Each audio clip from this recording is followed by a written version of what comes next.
Yeah, I hope just online also. Then it will be possible, but I think, yeah, it feels like I'm talking with a microphone, so that's good. All right, so we did it. Last lecture of the module for Bayesian networks. And today we're really gonna look into. Also doesn't work.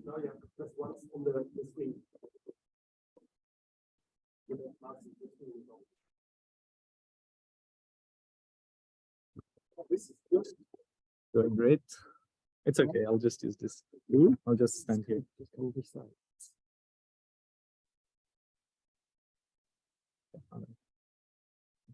Okay, so last lecture we want to do the really interesting stuff. Also, how can we ask interesting questions to our Bayesian network? So we will look at posterior marginals. So last time we looked at prior marginals. So we just say, okay, given we have variables x, we want to know the distribution over a subset of those. Now we're also gonna look at this same thing, but with evidence.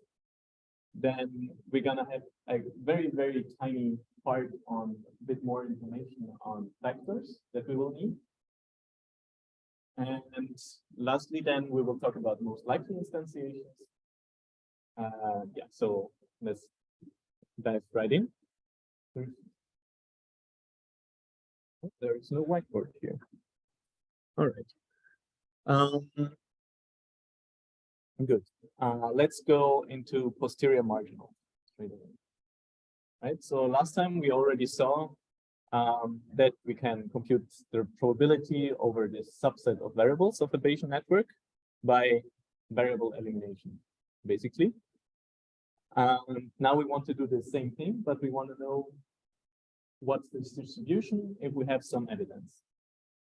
And this we just call the posterior marginal, which is just a conditional distribution, right? So Q would be the set of variables we're interested in, which should be a subset of all the variables, but also be the set of all the variables, given some evidence. And yeah, what we did last time with variable elimination, where we have the prior marginal, is just a special case, pretty much, where you don't have any evidence. So posterior refers to after looking at evidence, what is our distribution? And we had the prior one, which says before looking at our evidence. How can we go about this for actually calculating it? Right? We saw in the, I think it was in the first lecture, that we have this base conditioning, right? Where we can express the conditional probability as the fraction of the joint probability normalized by the evidence, right? And now we can basically do the same thing. We know how to compute a marginal over variables. So we can just first compute the joint probability and then the probability of the evidence. And then we can just compute this posterior marginal by dividing the two. Right? So we can, oh, this actually works. We can compute this with variable elimination, and we can compute this with variable elimination. So we can compute the conditional probability, which is what we're interested in, the posterior marginal. And kind of the algorithm to this, how can we do it? Well, we want to use the tools we have, right? So we can first reduce our factor, where we said, given an evidence, we can just ignore all the worlds in which this evidence is not consistent, right? So we can just set them to 0, which makes our probability table smaller. And then we can, with variable elimination, compute the marginal, right? So Q is the variables we're interested in and evidence. We can do this by just summing out all variables that are not in Q or in the evidence. And once we have this value, we can further sum out all the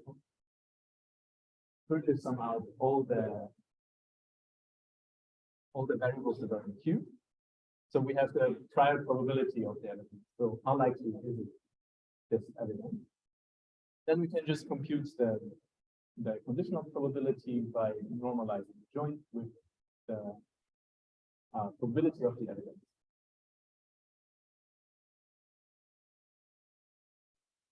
Okay, so this is really the basic application of this Bayes condition.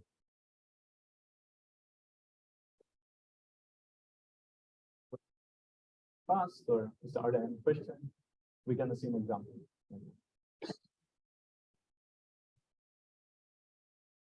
So if you look at this network, very simple again. I think we had this one as well. We have three variables with three conditional probability tables. Okay, and we're interested in the probability of C, so a whole distribution over C, given we know that A is true. And we saw last time the whole joint probability we can just express again with this chain rule, right? So these are all the factors that are in the Bayesian network. So if I multiply them, I get this distribution over all the variables in the network. Right? But I want the marginal distribution, so only distribution of C and A, where A is evidence, right? So you can sum out these two, because I want to be only left with the probability of C. And we saw also before that reducing the factor of the C means that I apply the evidence to the factor. So I just zero out the inconsistent entries, right? And if I do it on the multiplication of the factors, I can as well just do it on the factor separately in order to solve it. So we can start with this. How does it look when we reduce each of the factors, given we have an evidence of A is true? Right? How would this first factor look like?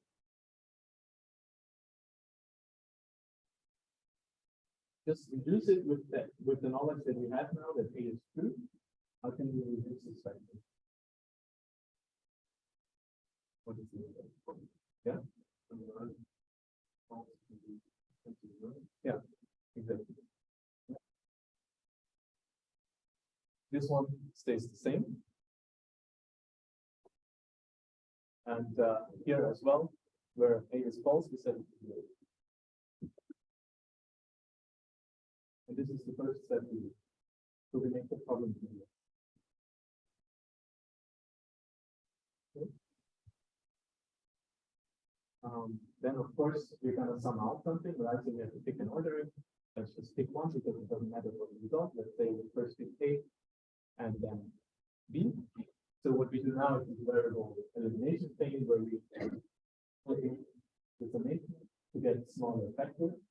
That's what we did last time, right? And we decide to pursue A, then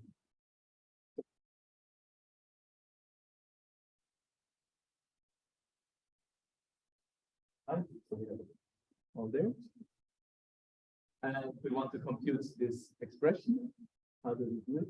Like last time, right? So we first evaluate this small part, which means we multiply this factor with this factor. Do you see my pointer, by the way?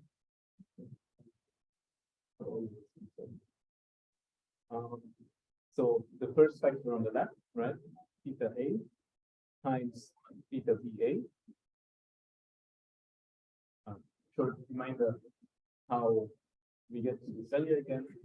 Right, we take the first instantiation over all the variables in those two factors, which is A true and B true, and we multiply the two values that are compatible. 0.6 times 0.9 is the first entry, and 0.6 times 0.1 is the second one. Okay. So now we computed this part. Then we want to sum out A of this factor. So we take the first value for B being true, and we sum out all the values of A, which here is true. Okay? Because when we reduce it, remember there should be 2 rows where it's just 0 probability. So summing out 8 here is really just taking the same value. Because for B true, I get 0.54 plus 0. And for B false, I get 0.06 plus 0. All right. So we computed this part. And we got a new vector of this summed out part. What we do next is, well, we multiply it with theta C given B, as we have here. So what are the variables we have in this new vector? And again, with factor multiplication, we take any first instantiation, and because we're used to it, we start with B true, C true. And we take the compatible instantiation in this factor, which is here, right? So 0.3 times the compatible instantiation with the second factor is 0.54. We multiply the two values, get our factor. One. So this again is just factor multiplication as we had it before, where the first factor is this whole expression, which is actually a simple factor, and the second one is this. Right? And then we sum out B. So for C true, we take the rows in which B is true plus B is false. So this would be this row, the third row plus the first row. Okay, and we get this one. All the things that we saw last time already.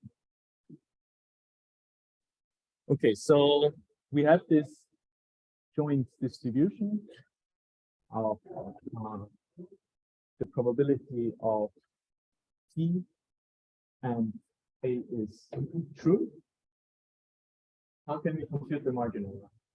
The posterior marginal. But we want to know Q given T.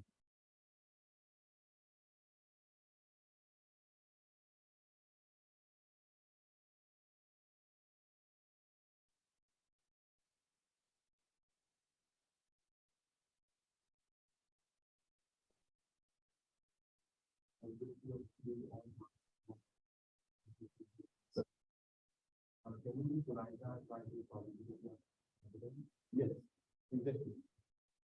Right, and how to compute the probability of evidence?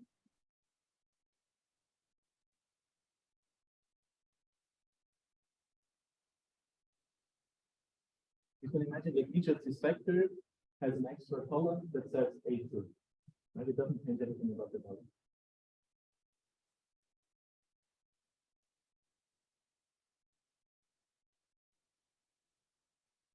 So this whole expression is this joint probability over C and A. You can imagine. And the question is now, I wanted the marginal of only A. So I have one variable too much, right, which is C. What can I do to get rid of? Get rid of the variable? Yeah. So I take this expression and sum out C. And I end up with the trivial factor, basically, which is the probability of our evidence.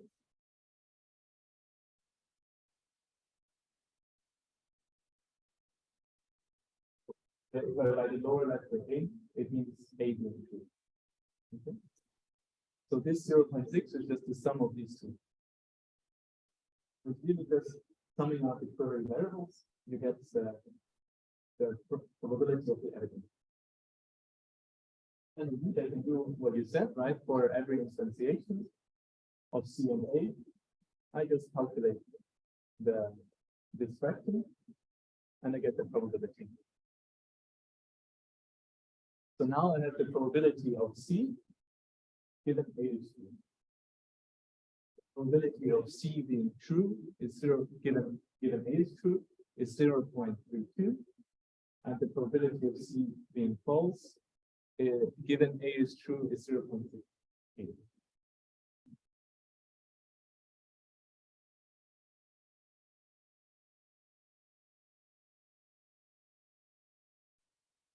So now we basically didn't need any new tools to compute the posterior marginal, right?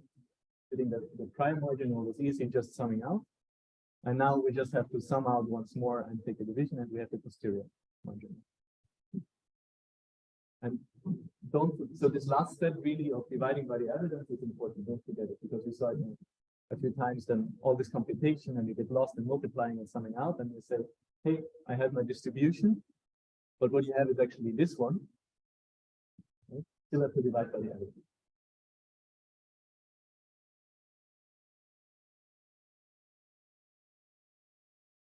Any questions so far?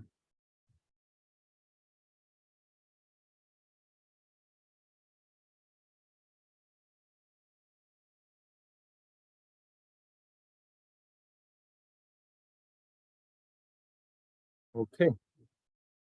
Then we talked last time about factors, and we need two tiny more things now to compute a few more interesting queries. So what we heard about factors last time was multiplication and summing out, right? And now we introduce one new operation, which is maximizing out,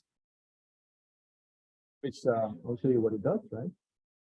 So summing out was this operation. We start from the left table, and let's say we want to sum out B. Okay, so for every instantiation where B and C is the same, we sum up all the values that we do. And we get to, in this case, everything is 1. So the first two rows are added up to produce the first row here. The third and the fourth row are summed up to get the second row here. That's what we did so far. And now what we want to do is we don't want to sum out over a variable, but we want to just take the maximum. So maybe we'll introduce it a bit more in detail, but maybe already someone has an idea. How would the new factor look if I maximize out B from this factor? What would be the entry for B3 and C3? 0.95, exactly. It's really the same thing, but except like I don't sum them up, I just take the max. And also, we get rid of a variable. Right? So it does the same thing. It deletes variables, or not deletes, but it like summarizes over variables. It's important to then see what is the most likely instantiation. Right. So this is just a formulation, right? If you want the factor that is the max out factor, just take the maximum over the values, is what this says. And then we have similar results as when summing out. First one, it doesn't matter what variable we maximize out first. Okay, we can choose any order. And we also again have the thing that if one variable doesn't talk about, if one factor doesn't talk about a variable, then it doesn't matter if we maximize out that variable. This is the same as summing.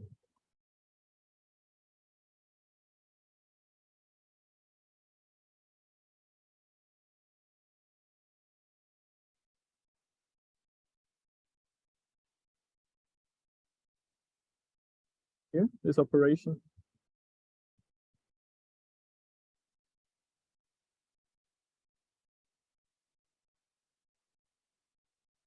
All right. Maybe someone has noticed it in this example, right? That we have the maximum values in the maximized out factor, but we don't know how we came to this value, right? Why is it 0.95? Is it because B was true or because B was false? So we're losing some information here. This is why we use extended factors. It's really just a fancy word from something that is not so difficult.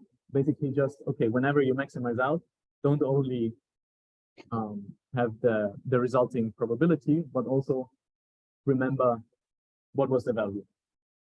Okay. So we would say D is true in that case. So this is then an extended factor. It has both the probability, but also the instantiation which resulted in the probability. This might be something that we're interested in, right?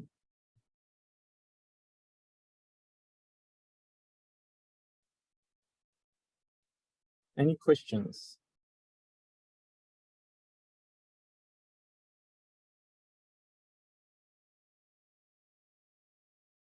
Because I lost you? Yeah?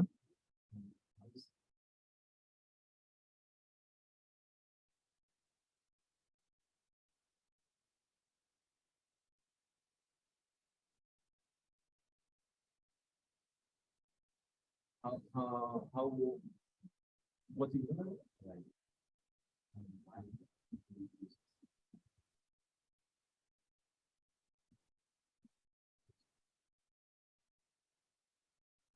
You want to have the margin, right?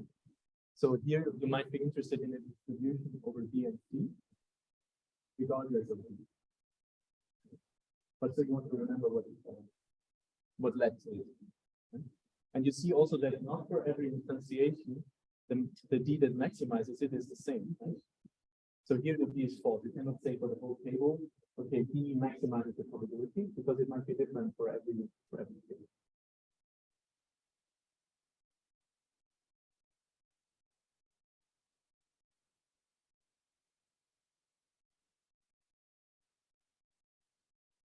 All right. Then let's do some interesting queries, right? So what kind of queries we already answered is the prior marginal, so the distribution over a subset of variables, the posterior marginal, which is the distribution of a subset of variables given some evidence. And now we want to look at most likely instantiation. And what is this? Let's first introduce this new example to make things more interesting, right? We have this Bayesian network where the node S says, okay, what sex is this person? C has conditions, so some disease, and then there are two tests that test for the condition, and each of them has a result. Okay. And then A just says, okay, the result of this test is the same. We get this. This is given to us as always. We get these distributions with this number. And what could be an interesting question now is that I want to know, given some evidence, if the person is more likely to be male or female, and to have the condition or not. Right? What is the most likely outcome, given I have this knowledge?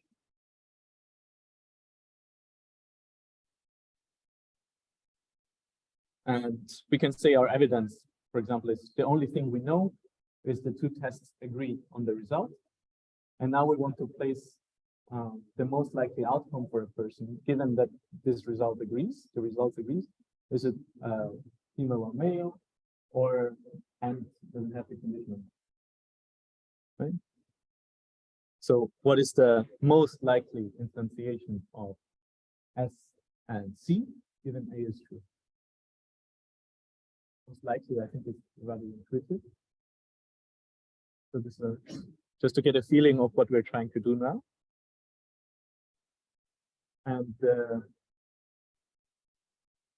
first kind of most likely instantiation question you can ask is the maximum a posteriori query, where we ask, given an evidence, exactly what you just said, given an evidence, what's the most likely instantiation of certain variables? Okay. So a bit more formal. Q is again our variables, so it was S and C, and E was A is true. And we want to get both the instantiation, so the arguments, which instantiation of Q led to this biggest probability, but also we're interested in the probability. And you can already see how an extended factor can go here. Because we want to know the instantiation. It's more interesting when we have this kind of query.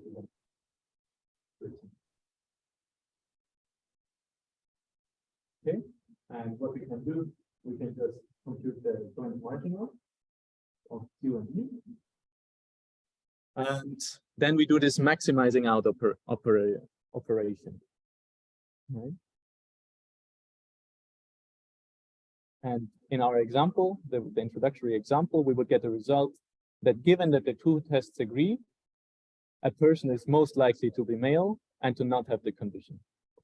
It's just the prior knowledge we had from this Bayesian network. And with these queries, we can compute that. So what is a maximum a posteriori query? Or we will just say map. What can we do with it? Maybe someone wants to ask something or summarize.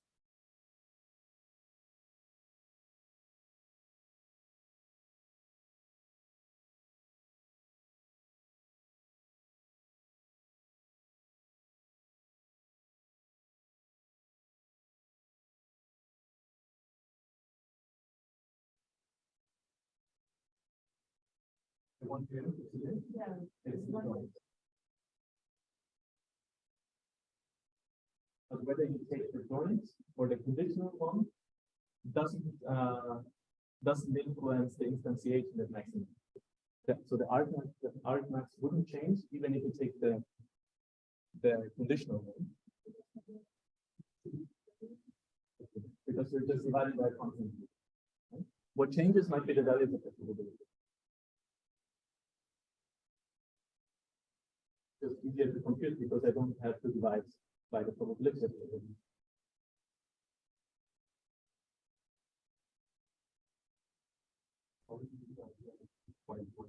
yes. I would say. It's not just, you cannot just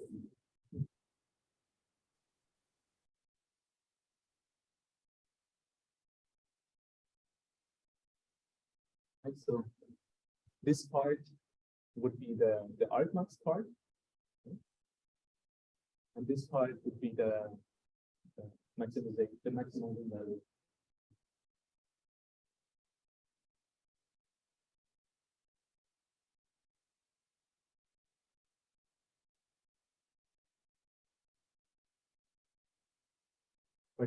Ask about the most likely instantiation. And then there is a special case, which is the most probable explanation. So given an evidence, what's the most likely values of the rest of the problem? So you can really just say this is a special case of map where the query variables are just all variables except the ones from the evidence.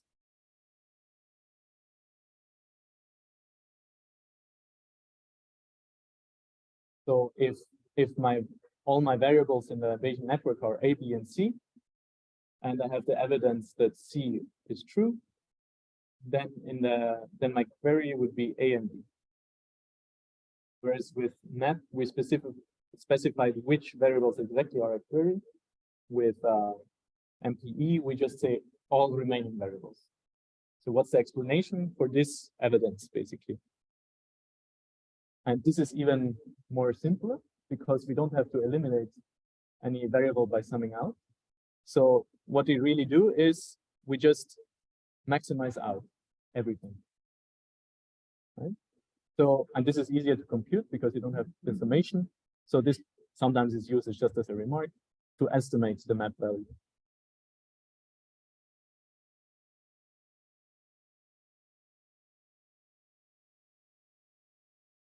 Questions what this MPE is? Yeah.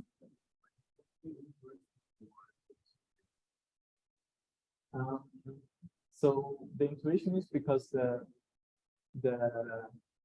in math you kind of average when you sum out. You always kind of average over the values over the variables you're summing out, right? For a subset register, where the blood will just depends. Yeah, maximum. Exactly. And here you consider all variables.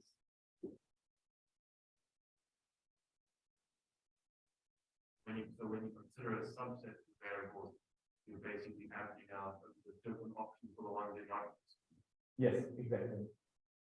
Whenever you sum out, you take both probabilities in a way. Why they might differ. This is in general, when we do this marginalization with summing out, we sum out, let's say, a variable c, then we just in the resulting distribution, we consider an average outcome of c depending on its distribution, basically.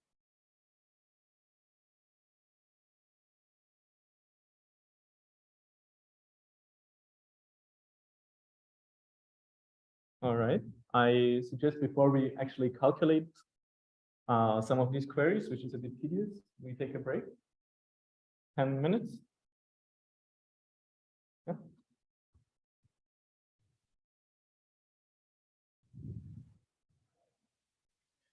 All right. Let's start again. Online, you can hear us, right?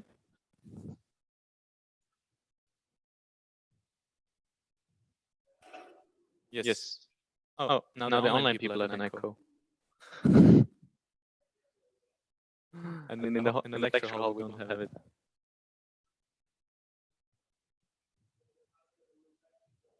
Was it better before, or is it better like this?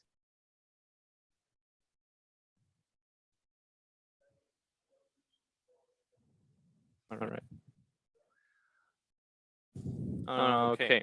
So we saw the posterior marginal, we learned something new about factors, and now we were looking at most posteriori instantiation and at most probable explanation. And of course, we also want to compute these things. As the colleague said, how do you get to this value that I showed in the example? And we will start by doing a MPE query. Right? So we have this network, and we don't have any explanation what the variables are, right? But we don't really need this to compute the stuff. This is given to us, and what we want to know is what is the most probable explanation for a given. We know that J is true and O is false. All right. How do we start?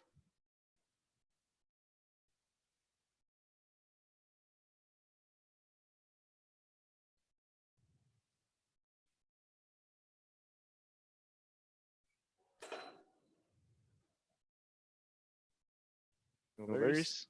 I'll give you a second to think of how we can start with the most probable explanation in this example.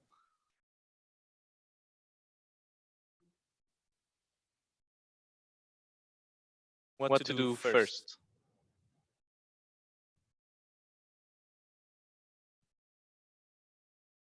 Okay. Yeah. That's a good one. So reduce the factors. Right. Let's ask differently. What do we want to compute?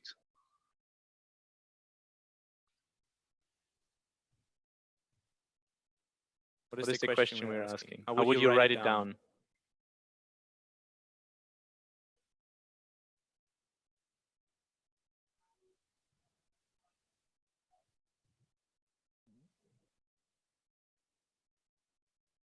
Yes, good. And equals what? So how would you write this whole joint conditional probability down? Whole distribution in a matter of, what I mean is, like, how would you multiply the factors or something like that?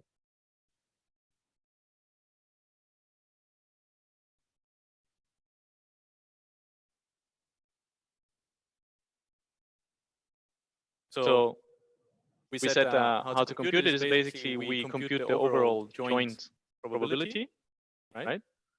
So the probability over all the variables, and then we just maximize out all the variables, right? This is the joint probability over all the variables. Just the chain rule, right? As we heard in the first lecture. This is always how we can compute the joint probability over all the variables. This is basically, we start with this in every computation, right? And then we set to compute it, we just maximize out all the variables after reducing the factors. Okay. So we take the joint and maximize out all the variables if we want to compute MPE. And question? What do we want to do first to make life easier? We heard it last time. Right? You already said reduce the factors. What else can we do? Network pruning. Right. We definitely want to do that. How would it look like if we prune this network given J true, O false?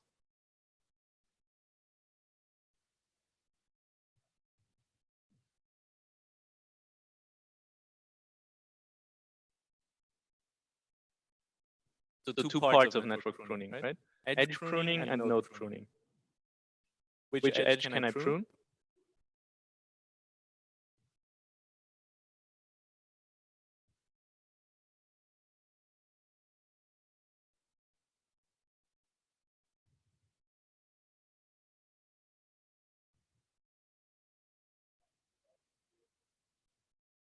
Yeah.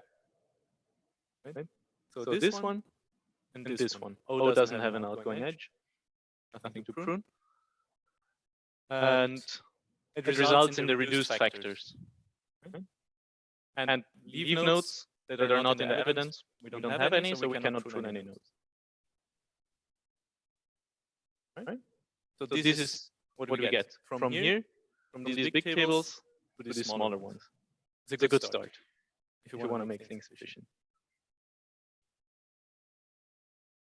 All right. So we want to eliminate variables by maximizing them out, right? What do we always have to do when we want to eliminate things? As the first step.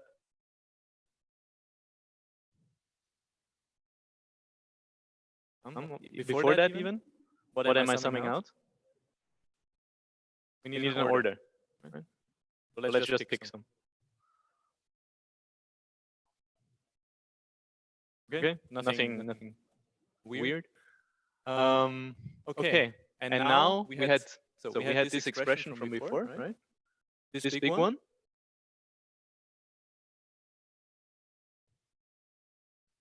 Yeah. And we picked an order, and we said that maximizing out works basically the same as summing out. So now we can start pulling in the maximization to reduce the size of the factors with variable elimination. Right? And this looks a bit scary. You'll love it. Right? But it's just the same as we did with the sums, where we had the sum over all the variables in the beginning, and now we're just pulling it in to only the factors that talk about the variable that I'm summing, that I'm maximizing out. Right? We can see that only one factor actually talks about J, for example. So I only have to maximize out J of this one factor.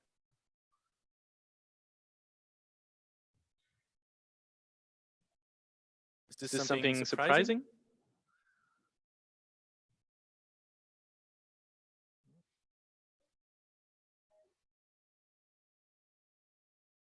As opposed to? You mean why am I maximizing out the evidence as well? Maybe that? Yes. So there is an interesting, basically equivalence, right? That whenever I reduce a factor with respect to the evidence, that is basically the same as the same factor summed out for the evidence. Right? Because the other probabilities are zero. And the same goes for maximization. Right? So before any of those, I could say sum out the evidence. Right? So it's just the same factor. So it doesn't matter if I sum it out or not, because it will result in the same thing. Good question. All right, so let's start with this small one on the right. We can calculate it completely independently. What would be the result of maximizing out this factor?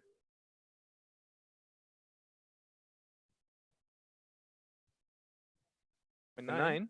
Where? 0.5. Yeah. And we're using extended factors, right?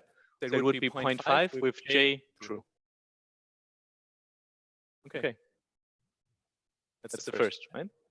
It's not too hard. What can we do next? What should we do next? What's the only other option, basically?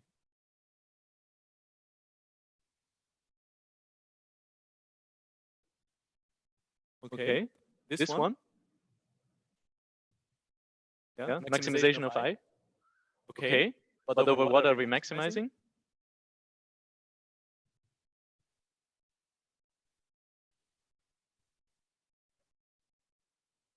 Over I, yes, sorry, but like, what is the factor we are maximizing over?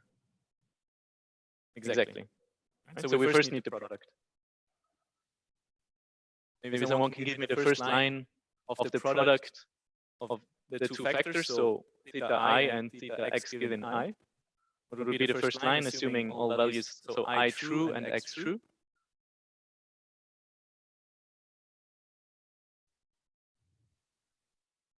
Yeah. Exactly. So the first value of this factor times the first value of this factor. So this is the product. Can you read this, by the way? Yeah. Right, so this was just normal factor product. And now we can go about and maximize out I. So the resulting factor is a factor that only talks about x, right? So what is the value in this resulting factor of x true? When we maximize out I?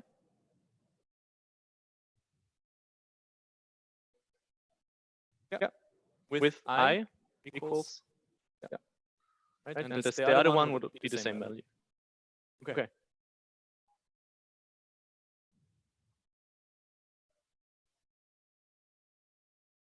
Given was J and O, yes.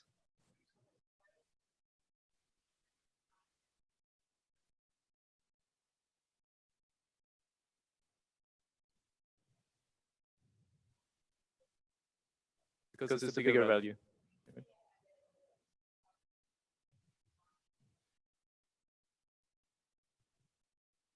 Yeah, exactly. So we also want to compute for x is false, right? For which I equals false maximizes the value. Okay, so we computed this rightmost part, and we computed the very center. What do we do next? I'm sorry if this slide will end up a bit messy, but I'm trying to put all the steps on one slide. With? Yeah, exactly. Right, so we multiply this factor. The name looks super big, right? But it's a very, very small factor, so it's super easy to multiply it with this one. So we have the first row, 0.02 times 0.4745. And we go on with like this. And we drag along also the instantiation of I.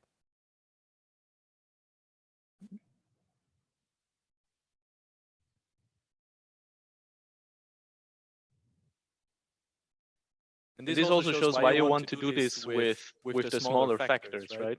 Because otherwise, and why you want to pull in these maximization and summation operations, because otherwise you don't have two values here, but you have like 10, well, not 10, but 8 or 16 or something, right? But so it just keeps things smaller. Okay, so we have all this central part, right? What do we do next?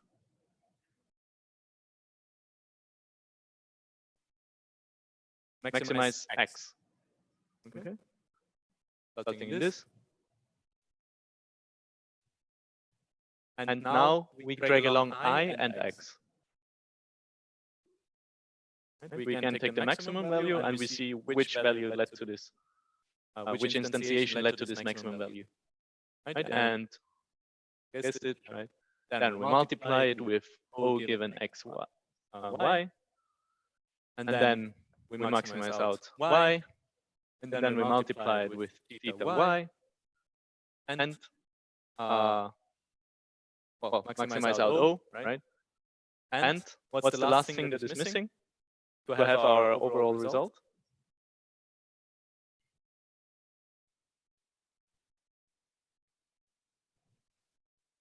Multiplying with the very first one we computed, right? Because it's over here. And now we have our most probable explanation. Right? Well, which is just this, whatever these I, j, and so means, and we have the probability. Mm-hmm.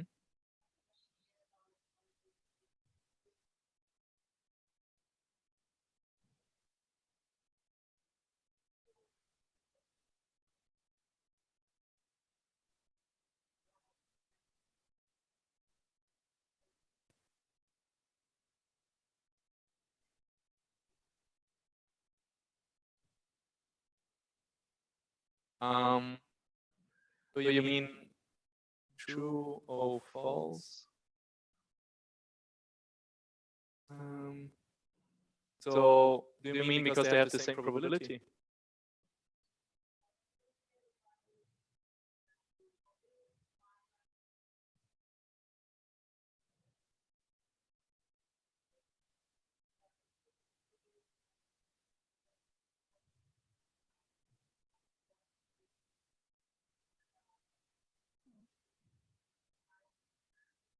So you can, for computing the maximum, you can basically ignore this part. Okay? So I is not relevant for computing the maximum. And then I'm only trying to maximize out x. And like with summing out, I have to look at the lines that have the same instantiation, right? So y true or false, and y true or false. And then I take the maximum over these two values. Okay? But actually, I didn't point this out, right? So here you end up having a maximum over two equal values, right? Pick one.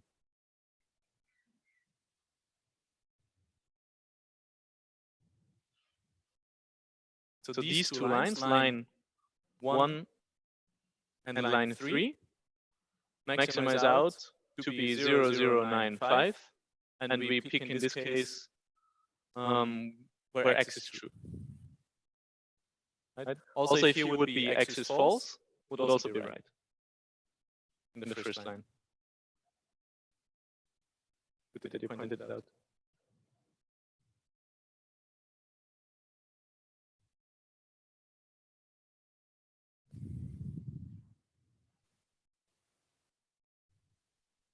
Any more questions?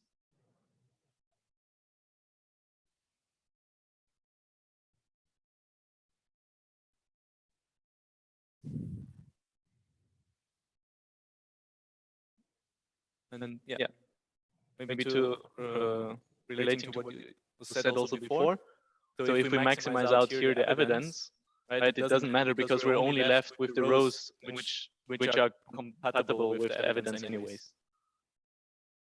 So we always do it for the MPE until we arrive at the trivial factor. We don't have any variables left because we reduced the variables before anyways, the factors. Okay. So this was the most probable explanation, where we maximize over all non-evidence variables. But we also had first this the map query, right, which we want to do now, where we are interested in only a subset of the variables. And in our example, we'll be looking at we're interested in the variables in the maximum instantiation of I and j, given O is true. And we just again assume some ordering. Okay. So first thing, second chance. You always start the same way.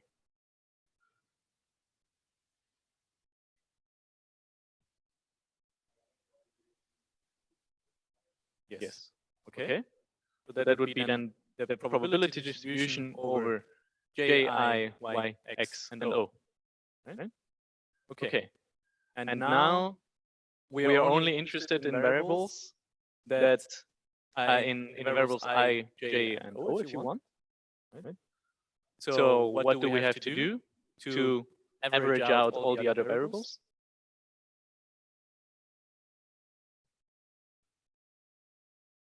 If you think about the marginal that we had, that we computed last time, but also today, right? If I want to get rid of some variables from a joint distribution, what can I do? Yeah, exactly. Right? So we have the overall joint distribution. We sum out the variables we're not interested in. Okay. So now we have the marginal distribution over the variables we're interested in. And what do we want to do with that distribution? If you want to compute the most likely instantiation of those variables.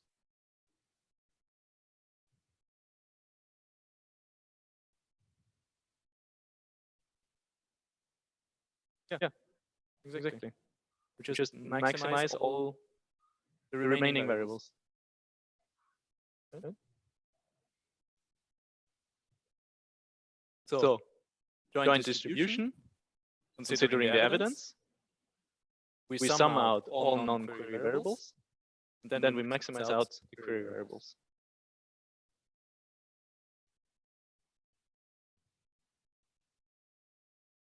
Okay, so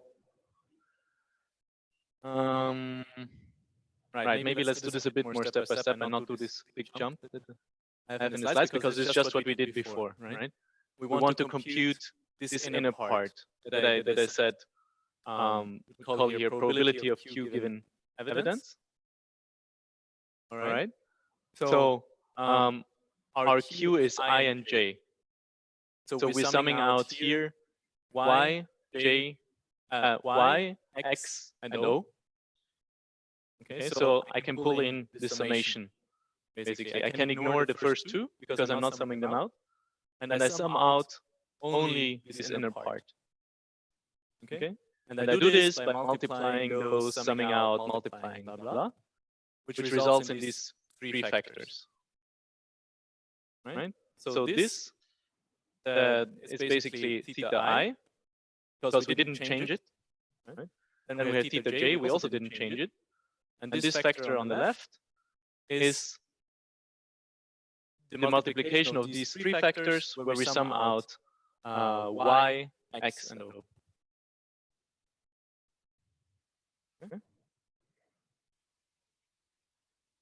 And then if we multiply these three, we get this distribution.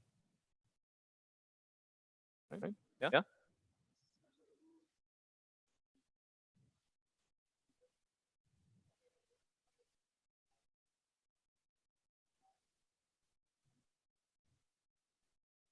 From where to where? So yes, this.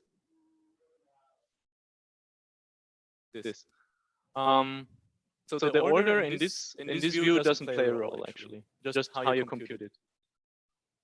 Right. So this order would tell the order of the summation, where the summation would basically say first O, then Y, then X. Yes. And again, the order is not important for the result. Right? It doesn't matter for the result which do we sum out first, just for how big are the factors that we have to compute. But the result will be the same. So that's why the order is not reflected here. I could also write it down, actually. Yeah, maybe it's better.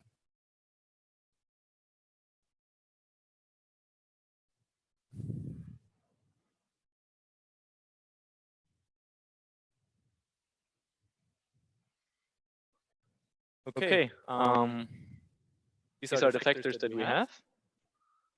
Right? And what do we do now? Well, we take the maximum over I and J. We maximize out I and J. Okay. So this part, the product of these three factors is what we had on the previous slide. Right? Is this whole expression. We end up with these three factors that if we multiply them, we get this distribution. Okay? That was the previous slide. And now we maximize out I and j, and same with summation, we can just pull it in to make the factor smaller.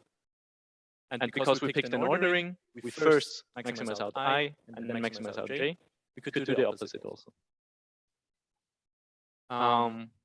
What's the first thing I should compute now?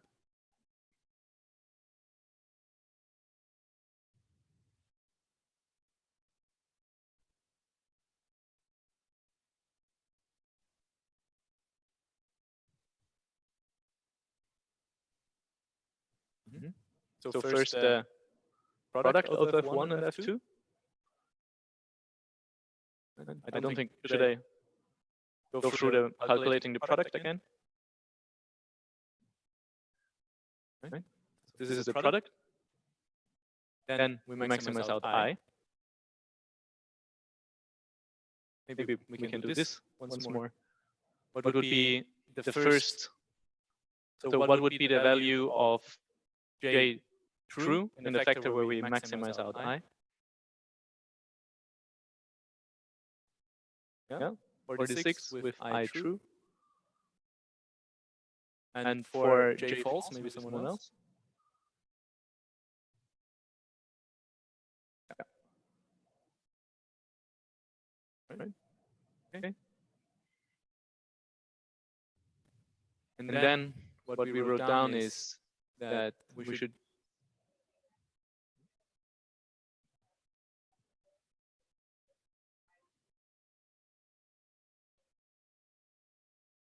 yes. So you could pick either. If you want, you might even drag along both. Indeed, here it would also be right if it said I false. It's the same value. Just also for the assignment, just pick one.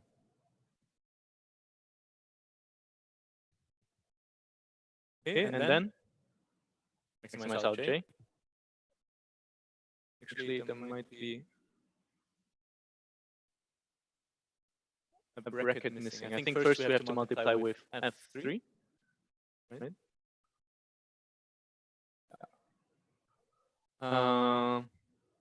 So there's a bracket missing. Anyways, we have to multiply with F3 first, right? And this is just, we have two distributions over j. We just multiply the two values and we're done. And we maximize out j. So what's the end result? What's the answer to our query?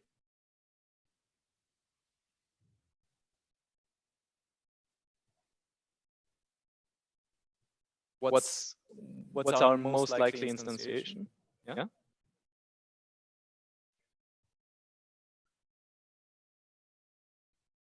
Yeah. Exactly. What would be also true? A true result, correct result. From what we just discussed, you cannot read it. No. Yes. J false, I false. Right? Because they have the same value here. So instead of here taking I true, we could have taken I false. We said pick one. Right. But that's the result.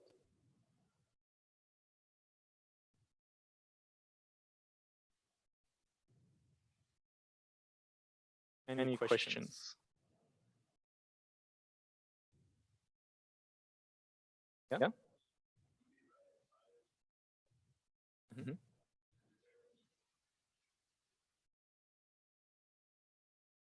still gives you some information over all the other variables, right? You can maybe say something. It depends also the question you're asking, right? It would also be an interesting result. Oh, look, it doesn't matter what if the person has the disease or not. Both is equally likely.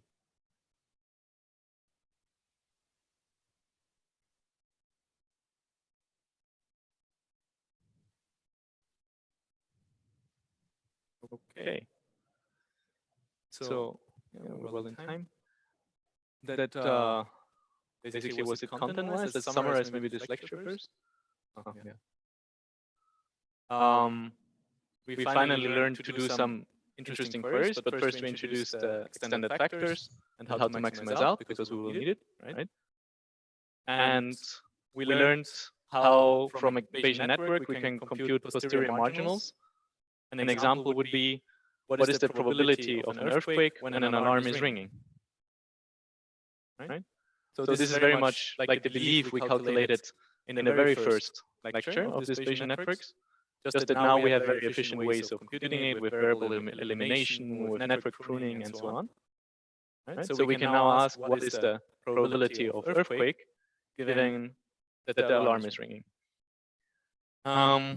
We can also ask with the maximum a posteriori query things like, given given someone is calling the police, right? This was in the first example. We also had that someone is calling. Given someone is calling the police in this moment, is it more likely that the alarm is ringing or that it's not ringing? Okay. And lastly, we computed the maximum, the most probable explanation, right? Where we said, given, for example, the alarm is ringing, what's the most likely state of the system? What's the most likely explanation for this? All right. So summary over the whole module before I quickly show also the assignment, hopefully. We saw how beliefs work, right? Some basic beliefs and probabilities and how we can compute conditional probabilities and stuff like that. And then we introduced what actually is a Bayesian network. So we have structure and parameters. And the important thing is that from these parameters and structure, we can recover the joint probability distribution. If that's not the case, it's not a Bayesian network. And then we saw why using a Bayesian network is good to compute probabilities, right? Because we have a lot of information about independencies given by this structure, and we can leverage this with doing variable elimination and stuff like that, network pruning. So we're just way quicker in computing it, and it's just a way more efficient way of representing this probabilistic knowledge. And we also looked into, okay, now given this knowledge, what are the interesting questions we can ask this Bayesian network? Maybe now is also a good moment if you have any questions from any previous lectures or this lecture. Quickly think about it while I look for the assignment.